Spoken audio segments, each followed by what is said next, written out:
I lost my husband the day we arrived in Canada. That was what I told my mother when she asked why I hadn't called to tell her we had settled in. It wasn't that he had died. No, death would have been easier. He was right there, breathing, moving, eating. But the man I married, the one who promised to love and cherish me, had disappeared the moment we stepped foot on foreign soil. It had always been our dream to relocate. Canada was the promised land, a place where we could build a better life for ourselves and our children. We spent years saving, applying, and praying for this moment. When my husband, Tunde, finally secured his visa, we celebrated like we had won the lottery. "This is it, Lara, we've made it," he had said, lifting me in his arms as we danced around our tiny living room in Lagos. But no one warned me. No one told me that moving abroad was not just about packing bags and boarding a plane. No one told me that marriages were buried in the cold foreign soil, that the man you married in Nigeria could become unrecognizable within months. It started with little things. At first, Tunde was frustrated. Back home, he had been an executive at a bank, respected, admired. But in Canada, no one cared about his title. His degree meant nothing here. He was just another immigrant with no Canadian experience. I can't be doing these menial jobs, Lara. Me, a whole branch manager working in a warehouse? It's embarrassing. So he sat at home waiting for a miracle while I took the first job I could find, cleaning offices at night.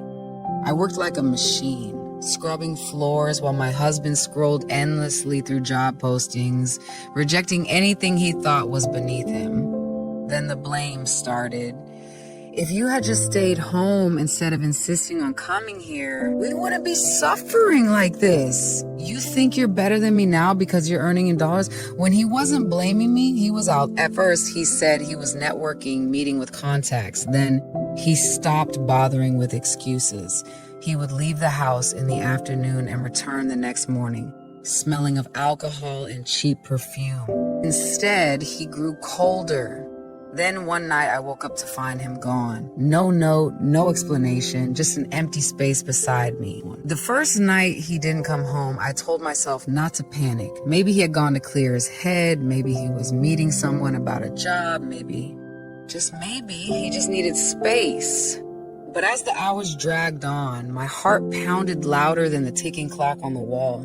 Midnight passed, then 2 a.m., then 4 a.m. I sat by the window, staring into the cold, unfamiliar streets, hoping to see a shadow walking toward home. But he never came. When the sun rose, I called his phone. No answer. I called again and again. Nothing. Then, just as I was about to fall apart, the door creaked open. He strolled in, tossing his jacket onto the couch like nothing had happened. "Where were you?" My voice was barely above a whisper, my throat dries from hours of worry. He shrugged. Out. That was it. No explanation, no apology, just out. I waited for him to say more, to see the panic in my eyes and offer me some kind of reassurance. Instead, he grabbed a glass of water, downed it, and walked into the bedroom. I stood there, frozen, listening to the sound of the shower running, my mind racing with questions. That was the first time I truly felt it, the fear, the helplessness. Something was happening to my husband, and I had no idea how to stop it. Days turned into weeks, and the man I had once known began to vanish in ways I couldn't explain. At first, it was the silence, the way he would sit at the table, eating in silence, his eyes glued to his phone, barely acknowledging me or the kids. Then came the irritability, snapping at small things, rolling his eyes when I spoke, sighing whenever I asked a question. But worst of all, it was the distance. The growing space between us, like an invisible wall I couldn't break through. He had become a ghost in our home, moving through the rooms without truly being there. The man who used to hold me in the middle of the night now barely looked in my direction. And every time I asked what was wrong, he brushed me off. "You're imagining things, Laura." That was his favorite line. "You always overthink." But I wasn't imagining it. I wasn't overthinking. I could feel it. Like a creeping shadow, like a storm brewing on the horizon. Something was wrong. And yet, I stayed silent, hoping, praying that it was just a phase, that he would snap out of it. That one morning, he would wake up and be the man I fell in love with again. But deep down, I knew the truth. This wasn't a phase. This was the beginning of the end. It happened on a Tuesday. I had come home from work earlier than usual, exhausted from another night of scrubbing floors. As I stepped inside, I noticed something strange. His shoes weren't at the door. Tunde never left the house without them. My heart pounded. He had told me he had nowhere to be, so where had he gone? I walked deeper into the apartment, searching for any sign of him. That was when I noticed his phone buzzing on the table. My stomach tightened as I reached for it. A name flashed across the screen. Linda. I didn't know a Linda. My hands trembled as I stared at the missed call, a sickening feeling crawling up my spine. The door swung open before I could think. Tunde walked in, pausing when he saw me. His eyes flickered to his phone in my hand, and for the first time in our marriage, I saw something in them that made my blood run cold. Guilt. Who is Linda? My voice was steady, but inside I was breaking. He laughed. You going through my phone now? He grabbed it from my hand and shoved it into his pocket. She's a coworker. A coworker? But he didn't have a job. I wanted to press, to demand answers. But the look in his eyes told me everything. He was lying. And for the first time, I realized I didn't know the man standing in front of me anymore. I tried to ignore it. Maybe I was just being paranoid. Maybe it really was just a coworker. But the unease never left me. Days later, as I hugged him after he returned from another unexplained absence, a new scent clung to his clothes. Something floral, something unfamiliar. My heart clenched. I pulled back slightly, inhaling deeply, hoping I was imagining it, but I wasn't. It was there, lingering on his collar, clinging to his skin. He smelled like someone else. A woman. Tunde, where were you? I forced my voice to stay even. He sighed, rubbing his temples. I was out networking, trying to find something better than this joke of a life we're living. His words stung. A joke of a life? The life I was fighting to keep afloat while he refused to work? I swallowed the anger rising in my throat. I can smell another woman on you, I whispered. He didn't flinch. He didn't even deny it. He just walked past me, disappearing into the bedroom, and in that moment I knew. This wasn't paranoia. This was real. The first slap came without warning.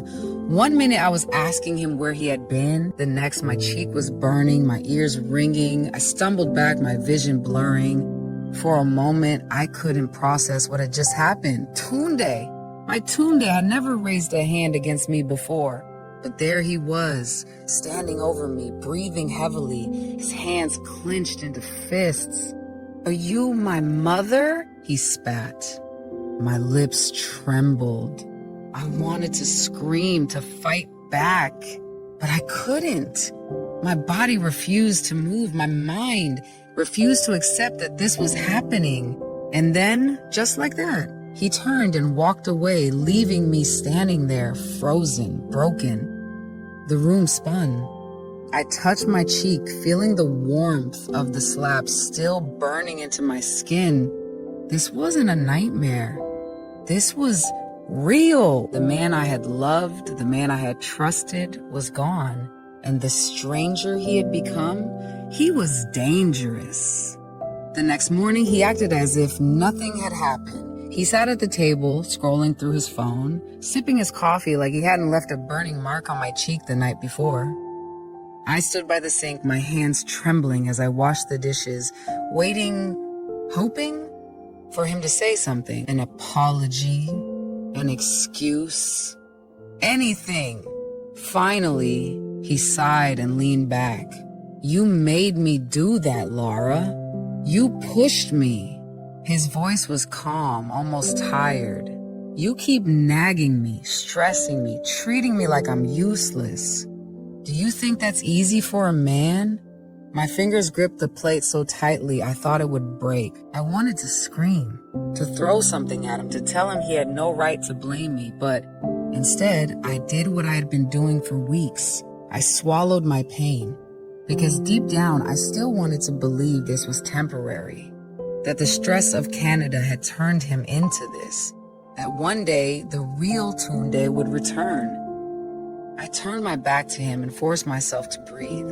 If I just stayed quiet, if I just didn't provoke him, maybe things wouldn't get worse. But even as I thought it, something in my gut told me I was wrong.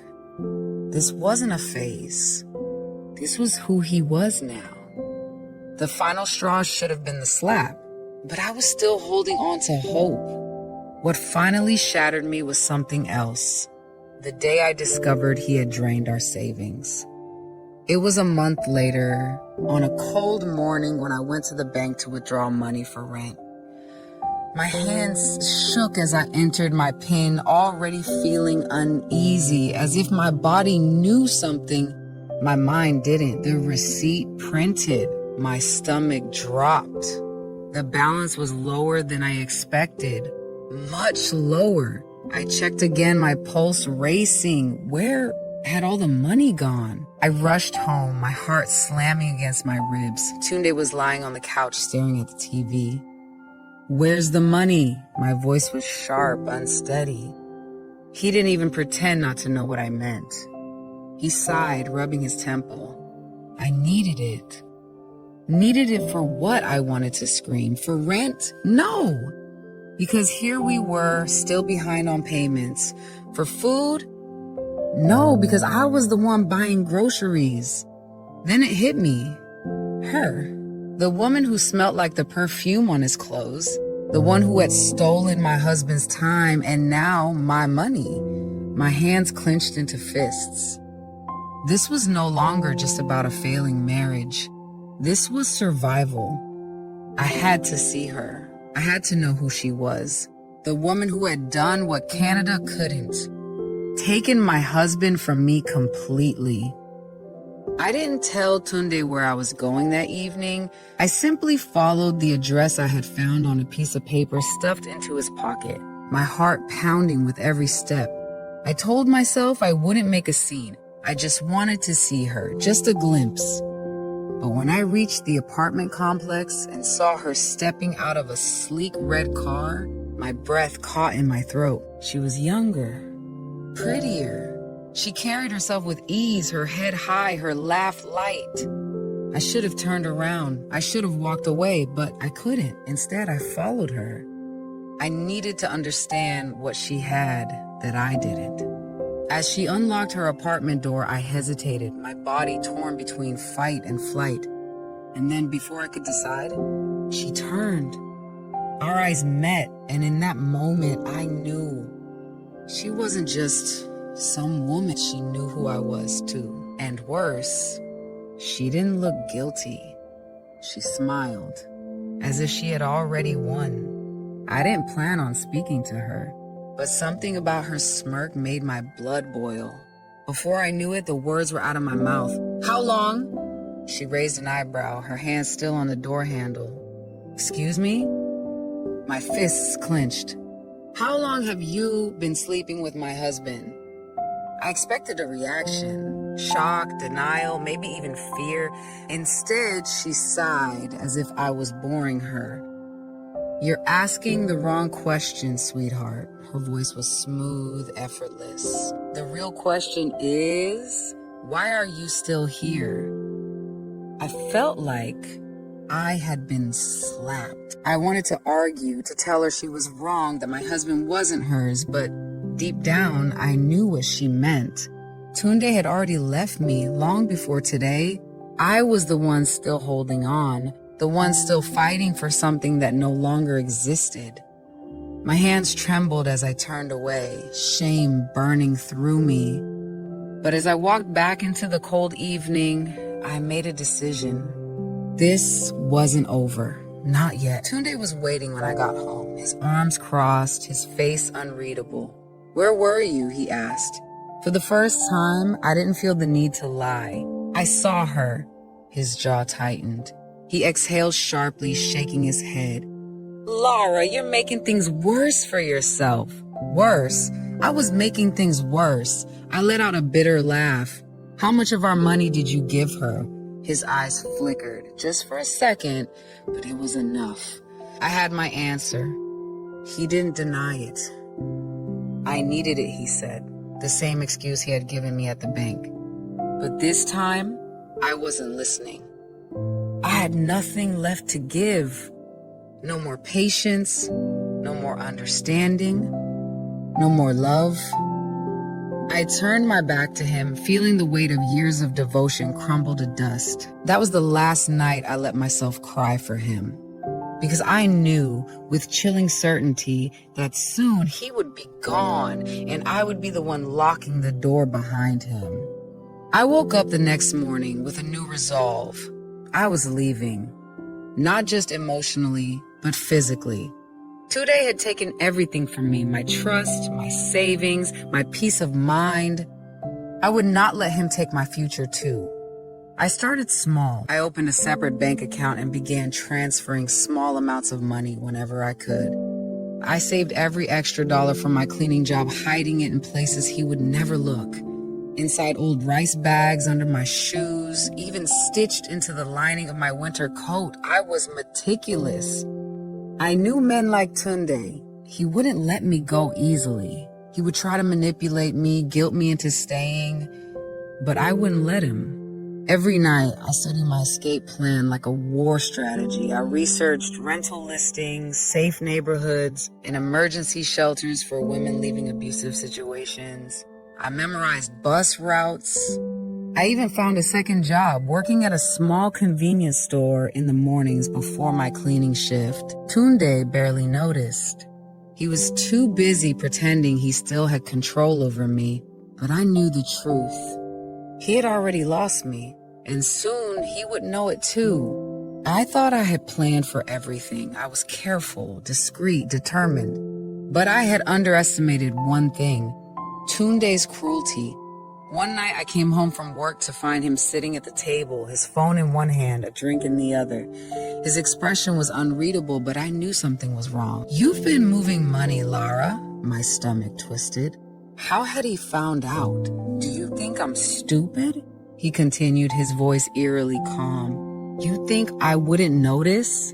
I tried to act indifferent, to pretend I wasn't afraid. "It's my money too, Tunde." That was the wrong thing to say. He slammed his drink down, his face twisting in rage. "Your money?" he spat. "After everything I've done for you? After bringing you to this country?" My heart pounded as I took a step back. His hands were shaking, his breathing uneven. I had seen him angry before, but this was different. This was dangerous. And suddenly I knew I had to leave tonight. I couldn't wait any longer. Just when I thought things couldn't get worse, the notice came. I found it taped to our door. A stark white letter with black, unforgiving words. Eviction notice. Final warning. I felt like the floor had been ripped from under me. I had been giving Tunde money for rent every month, every single month. Yet here we were, about to lose our home. My hands shook as I reread the notice, hoping I had misunderstood. But the date was clear. We had less than 2 weeks to leave. I turned to Tunde, who was lounging on the couch, scrolling through his phone like nothing had happened. "We're getting evicted, Tunde." He barely looked up. And his indifference nearly made me scream. "I gave you money for rent. Where did it go?" he sighed, rubbing his temples. "Lara, you're stressing me. You're the one working, aren't you? Fix it." Something inside me broke. All these months, I had been clinging to a corpse, begging it to come back to life. But now I saw the truth. Tunde wasn't just lost, he was rotting. And he was trying to take me down with him. That night, I did what I should have done months ago. I packed his bags. Every shirt, every pair of shoes, every useless thing he had scattered across our home, I shoved it all into a suitcase and dragged it to the door. My hands were steady, my heart cold. I wasn't scared anymore. I was done. When Tunde came home, he stopped short at the sight of his belongings lined up like evidence. He looked at me, then at the suitcase, and then back at me. "What's this?" His voice was dangerously calm. "You need to leave." I said it quietly, but firmly. He laughed, shaking his head. "You can't throw me out. I'm your husband." I met his eyes, unblinking. "No, Tunde, my husband is dead. You killed him." For the first time in months, I saw something flicker in his expression. Shock, maybe even regret, but it was too late. I stepped aside and pointed to the door. "Leave." Today didn't leave quietly. He raged. He cursed. He called me ungrateful, a traitor, a woman who had forgotten her place. But I didn't flinch. I stood my ground, even as he threw his last insult at me. "You regret this, Lara. You think you can survive without me?" He grabbed his suitcase and slammed the door so hard the wall shook. I waited until I was sure he was gone before I locked it. Then I collapsed onto the floor, my body trembling. The silence that followed was deafening. For the first time in months, I was alone, truly alone. And yet, I felt lighter than I had in years. I had mourned the death of my marriage long before tonight, but now I could finally lay it to rest. I didn't cry, I didn't scream, I just sat there, breathing in the emptiness of my new life. And as I stared at the closed door, I had a chilling realization. This wasn't the end. This was just the beginning. But freedom comes with its own set of problems. The rent was due in a week, and I barely had enough to cover it. I needed to find a cheaper place, fast. But as I scrolled through listings, my phone buzzed with a message. My breath caught in my throat when I saw the name, Tunde. 3 words appeared on my screen, sending a chill down my spine. "You regret this." I tried to ignore his message, but the unease settled deep in my bones. At work, I moved through my shifts like a ghost, my mind replaying his last words, "You'll regret this." I didn't know what he meant, but I knew Tunde. He wasn't the type to walk away quietly. That night, I met up with an older woman from my job, Auntie Bose, as we all called her. She had been in Canada for years, and I trusted her. I told her everything. She listened in silence, then sighed. "Men like him don't like losing Lara," she said. "He'll come back, and when he does, he won't come empty-handed." I shivered. "What do I do?" She leaned in, her eyes sharp. "You prepare yourself, because this isn't over." And as I walked home that night, I realized something chilling. She was right. I had shut the door on Tunde, but something told me he was already looking for another way in. I had started sleeping better. Without Tunde in the house, the air felt lighter, like I could finally breathe. I no longer had to listen for his footsteps at night, bracing myself for whatever mood he was in. But just when I thought I was free, the knocking began. At first, it was subtle, once or twice in the evening, followed by silence. I ignored it, but then it became persistent. Every night, between midnight and 2 a.m., someone would knock. Soft at first, then louder. I never answered. My heart pounded with every bang, every rustle outside my door. Then one night, as I lay in bed staring at the ceiling, my phone vibrated. A message.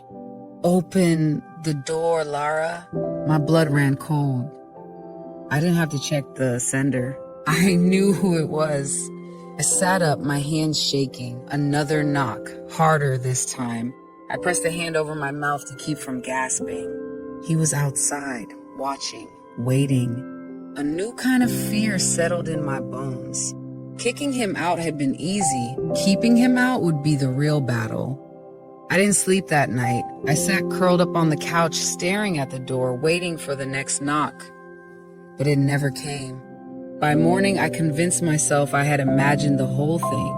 Maybe I was just paranoid. Maybe he had knocked once and left when I didn't answer. Maybe. But I knew Tunde. He wasn't a man who accepted defeat. He was planning something. The next day, I changed my locks. Auntie Bose helped me find a new locksmith, and by evening, my door was secure. I even bought a secondhand security camera and installed it outside my apartment. That night, I finally felt safe enough to sleep, but at 3 a.m., my phone rang. The number was private. I didn't pick up. A minute later, another message came in. Nice new locks, but you know I always find a way in.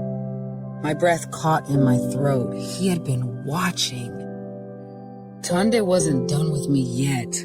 Days passed and he didn't show up again, but his presence lingered in my mind like a shadow. I kept checking over my shoulder, flinching at every unfamiliar face in the street. Was he really gone? Or was he just waiting for the right moment? Then, one evening, as I returned from work, I found a single red rose lying at my doorstep. My stomach twisted. I bent down, my hands trembling as I spotted the folded note beneath it. One sentence, written in his handwriting. I miss my wife. I nearly dropped the paper. Wife? He had cheated, lied, stolen from me, even hit me. And now he wanted to act like we were still married? I wanted to rip the paper apart, but I forced myself to breathe.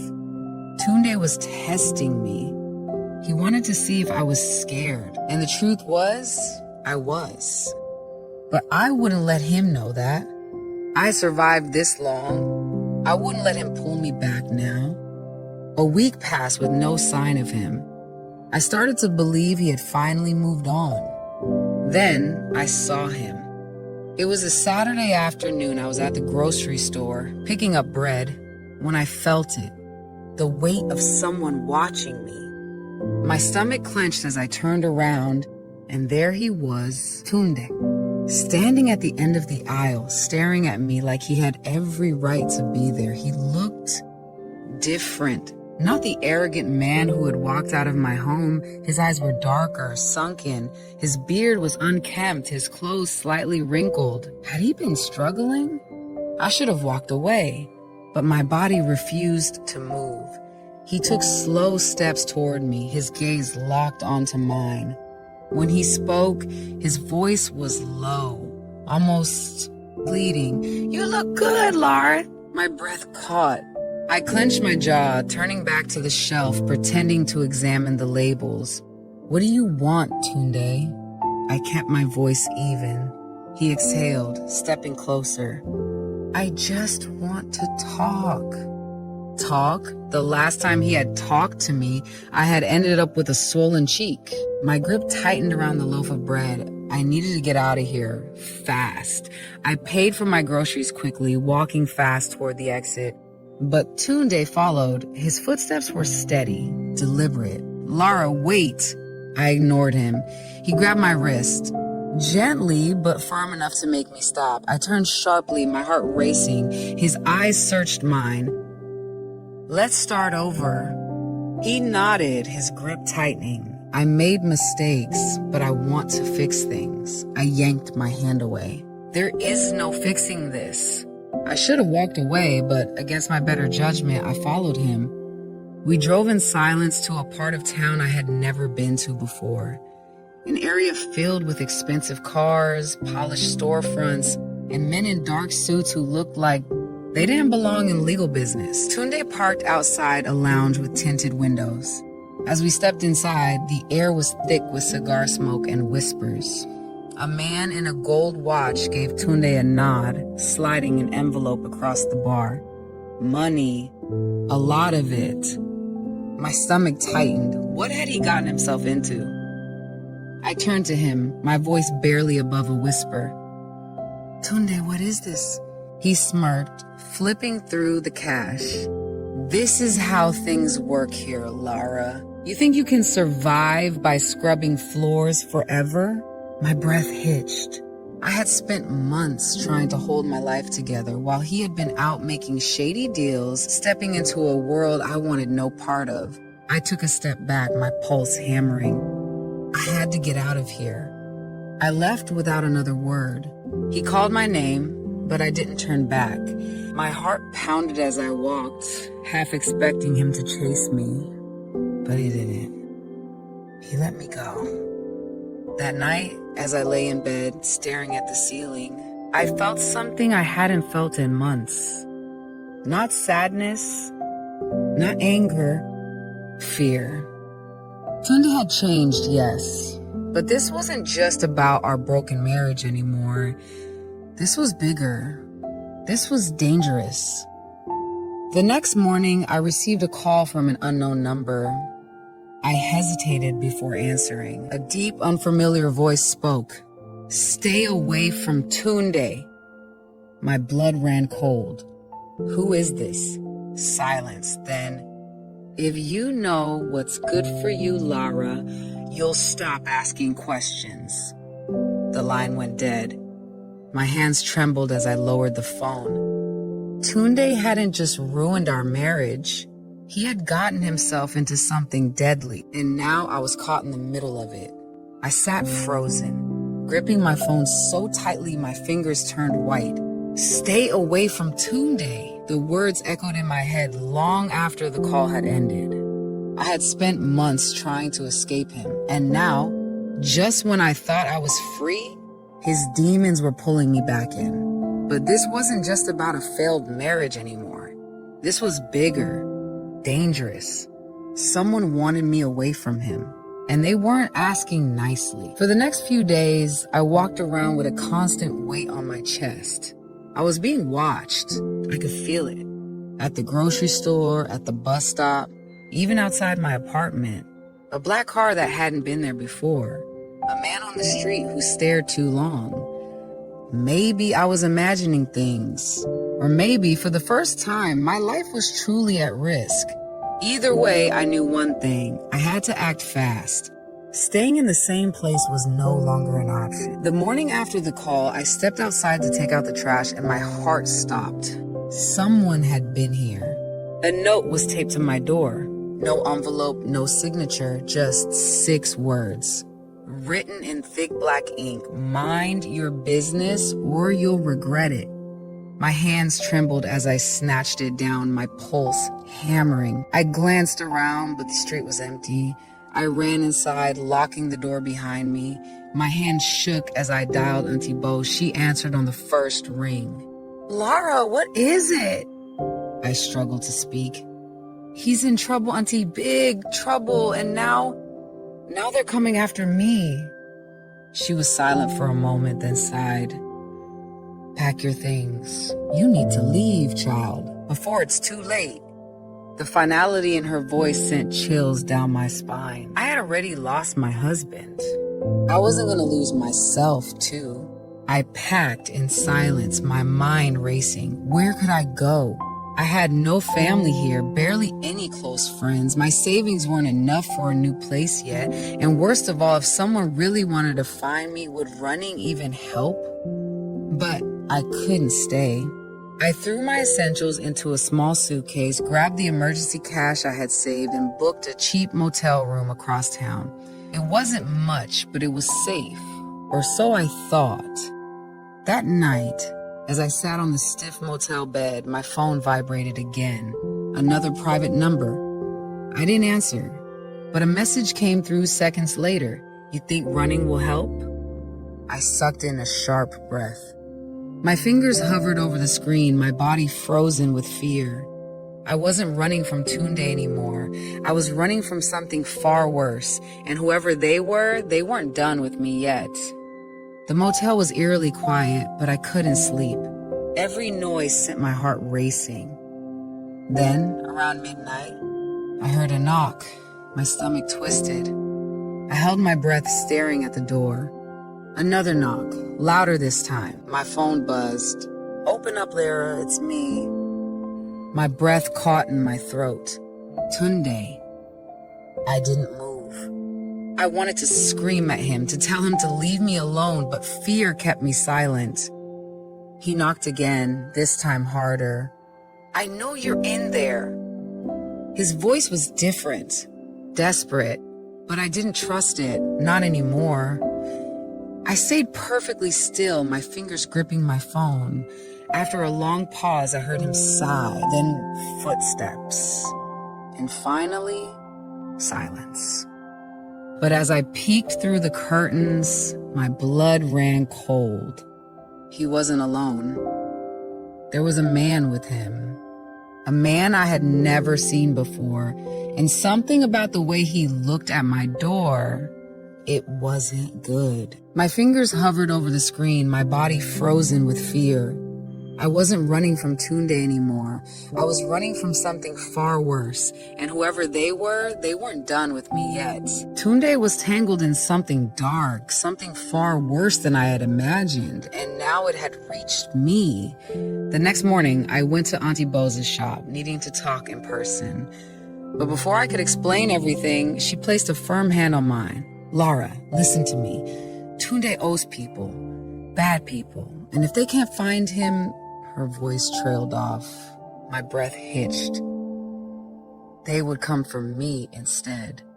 It all made sense now. The threats, the men watching me, Tunde's sudden wealth.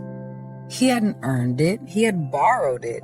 And in his selfishness, he had made me a target. Auntie Bose grabbed my hands. You need to disappear, child. For good. My throat tightened. Could I really start over? Leave everything behind? I didn't know. But one thing was certain. Staying meant dying. I should have left immediately. But there was one thing I needed to do first. End this. I called Tunde, my fingers shaking. He picked up on the second ring. Lara? His voice was laced with something I couldn't place. Fear. Good. Meet me at the park in an hour. Alone. He hesitated. Lara, I hung up. I didn't want to hear his excuses. I just wanted my life back. When I arrived at the park, he was already there. But he wasn't alone. Two men stood behind him. My stomach dropped. I had walked into a trap. One of them stepped forward, his face unreadable. Mrs. Tunde, you've been hard to find. My pulse pounded. This wasn't just about money, this was about control. And I had just made the biggest mistake of my life. The man circled me like a predator, his sharp gaze sizing me up. You want to be free? His smile was cold. Fine, but it'll cost you. My stomach twisted. He wasn't asking for money. He wanted something else. Tunde's debt had made me a bargaining chip. My breath hitched as he leaned in, his voice a whisper. You walk away now and he pays alone. But if you try to fight us, his eyes darkened. You'll regret it. I turned to Tunde, the man who had once vowed to protect me. He wouldn't even meet my eyes. He had done this. He had dragged me into his mess, and now he expected me to pay for it. My body trembled, but I forced myself to stand tall. I am not your property. My voice was steady, and I am not afraid of you. A slow smirk spread across the man's lips. We'll see about that. I had one shot, one chance to disappear before they pulled me in too deep. I had no weapons, no allies, only the burning need to survive. The moment the man's smirk turned into a sneer, I knew I had to act fast. I threw my bag at him, using the split second of confusion to turn and run. Tunde shouted my name, but I didn't stop. I didn't know where I was going. I just knew I had to keep running. The streets blurred past me. I dodged cars, weaving through the honking traffic. I heard footsteps behind me. They were chasing me. My lungs burned. My body screamed for rest, but I refused to stop. Then, just as I turned a corner, I spotted a small cafe. I threw myself inside, pushing past startled customers and ducking behind a table. My hands trembled as I grabbed my phone. I had one person left to call. If she didn't answer, I was as good as dead. Auntie Boaz picked up on the second ring. Lara? I could barely speak. Auntie, they're after me. I need help. She didn't hesitate. Where are you? I gave her the address, my voice shaking. She hung up without another word. Minutes felt like hours as I stayed hidden, my pulse hammering. The men hadn't come inside yet, but they were out there waiting. I forced myself to breathe. I couldn't break down now. Auntie Bowles arrived in record time. She pulled up to the cafe and barely waited for me to get in before speeding off. Child, what have you gotten yourself into? She muttered. I couldn't answer. My hands were still shaking. I could barely believe I had escaped. But I knew the truth. They weren't done with me, and neither was Tunde. We have to get you out of here, Auntie Bo said, her face grim. Tonight. Auntie Bo took me to her small apartment, a place that had always felt warm and safe, but tonight, the walls felt like they were closing in. Tell me everything. And so I did. I told her about Tunde's debt, the threats, the chase, the men who weren't willing to let me go. She listened in silence, her lips pressed together. Then she got up and made a phone call. I couldn't hear what she was saying, but something about her tone made my stomach twist. A few minutes later, she turned to me. There's someone who can help. I frowned. Who? But before she could answer, there was a knock at the door. My breath hitched. Auntie Boze's face remained unreadable as she walked toward it. My entire body tensed as she opened it, revealing the last person I ever expected to see. Tunde. My blood ran cold. I had trusted the wrong person. Again. I shot to my feet, my hands curling into fists. You set me up? I hissed, my voice shaking. Auntie Boze didn't meet my eyes, but Tunde did. He stepped inside, looking smug. Lara, you always run, but where can you really go? My heart pounded. He took a step closer. You're still my wife. The words made my skin crawl. Get out! My voice was cold, firm, but he just chuckled. You don't get it, do you? He gestured behind him, and my blood froze. The men from the park were standing in the hallway. My body went numb. I was trapped. Tunde smirked. They don't want you dead, Lara. They just need insurance. And right now, you're the best leverage I've got. My stomach twisted. Tunde had sold me out. I needed an escape now. My eyes darted to the kitchen. Auntie Boze kept a knife rack by the sink. I took a deep breath, forced myself to act normal. Fine, I exhaled, pretending to accept my fate. Tunde raised an eyebrow, surprised by how easily I gave in. I took slow steps toward him, my hands shaking just enough to make me look weak. If this is how it has to be, my fingers brushed against the counter. There. The knife. In one swift motion, I grabbed it and swung. The blade sliced through the air, missing Tunde's throat by inches. He staggered back, his eyes wide with shock. I ran. I shoved past the men in the doorway, sprinting down the hall as they shouted after me. My heart thundered in my chest. I didn't know where I was going. I just knew I had to get away before they caught me. I ran until my legs felt like lead, weaving through streets, alleyways, anywhere I could disappear. I needed to get far away from Tunde, from the men who thought they could control me. But I was running out of time. I needed a real plan. I checked my phone. I had one contact left who could help, an old friend, someone who worked with immigration services, someone who could help me disappear for good. I made the call. I need out, I said the moment she answered. Silence. Then, meet me at the train station in an hour. My chest tightened with relief. I wasn't safe yet, but I had hope. 1 hour. I just needed to survive until then. But as I turned the corner, my stomach dropped. A familiar black car was parked down the street. They had found me. Again. I couldn't panic. I had to be smarter than them. I kept walking, pretending I hadn't seen the car. Don't run. Not yet. I slipped into a crowded cafe and used the back exit, cutting through the alley toward the station. Every step felt like a lifetime. My heart hammered in my chest as I spotted my friend waiting by the train. Lara, hurry! I didn't hesitate. I ran. Just as I reached her, a voice shouted my name. I turned. Tunde. He had found me. My breath hitched. He wasn't alone. The men were with him, closing in fast. The train doors were starting to close. This was it, my last chance. I turned and leaped through the doors just as they slammed shut behind me. Tunde's furious face disappeared as the train pulled away.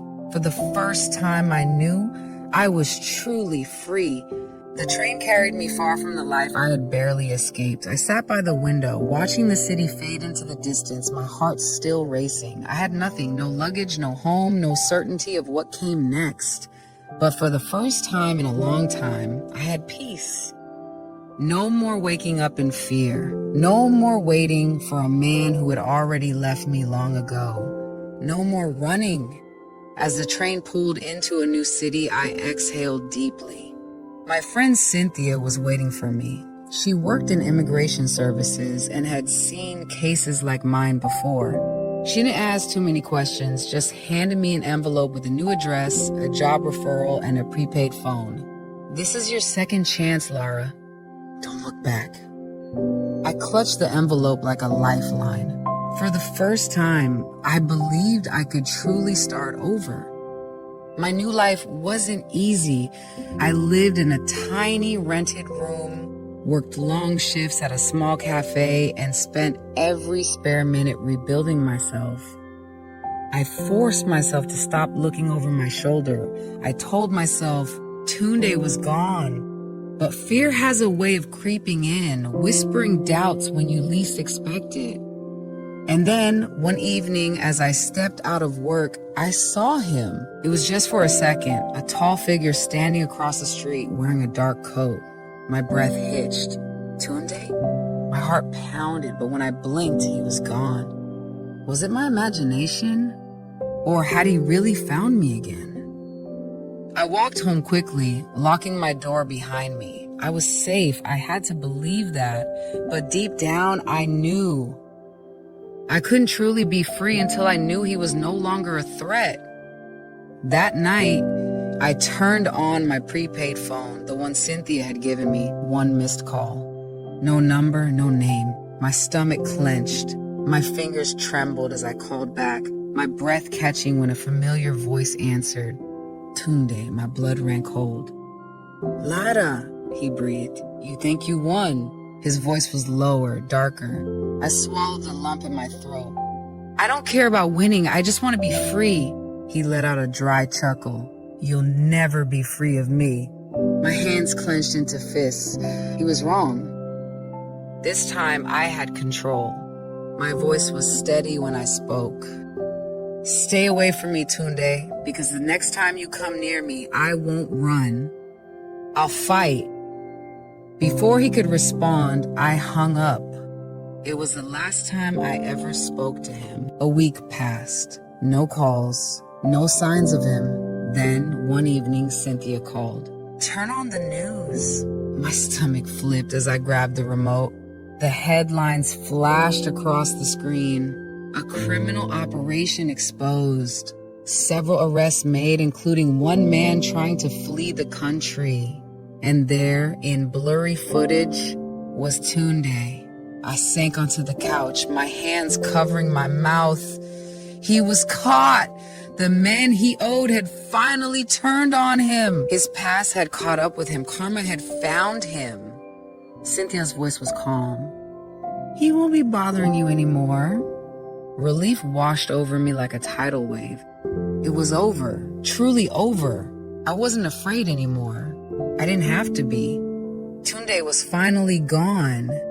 It took time, but slowly I started living instead of just surviving.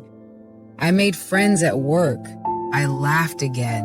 I went for long walks without looking over my shoulder. The nightmares faded. I no longer woke up expecting a knock on my door. No longer held my breath at the sound of footsteps behind me. I was free. Truly.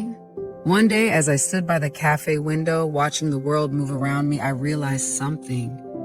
I was happy. Not because of a man, not because I had everything figured out, but because I had chosen myself. I had walked away from something that was killing me, and now I was alive in ways I never thought possible. And for the first time in years, I smiled without pain lingering beneath it. I never spoke his name again. Tunde became nothing more than a shadow in my past, a lesson I had learned the hardest way. I didn't hate him anymore. I didn't love him either. I felt nothing, and that was the greatest victory. One afternoon, I sat in a quiet park, watching the sunlight filter through the trees. If I could speak to the woman I had been a year ago, I would tell her this. Love doesn't mean losing yourself. Survival isn't just about escaping. It's about choosing yourself every single day. And sometimes the best thing you can do for yourself is to walk away. I took a deep breath, letting the past slip away like the wind through the trees. This was my life now, and I was ready to live.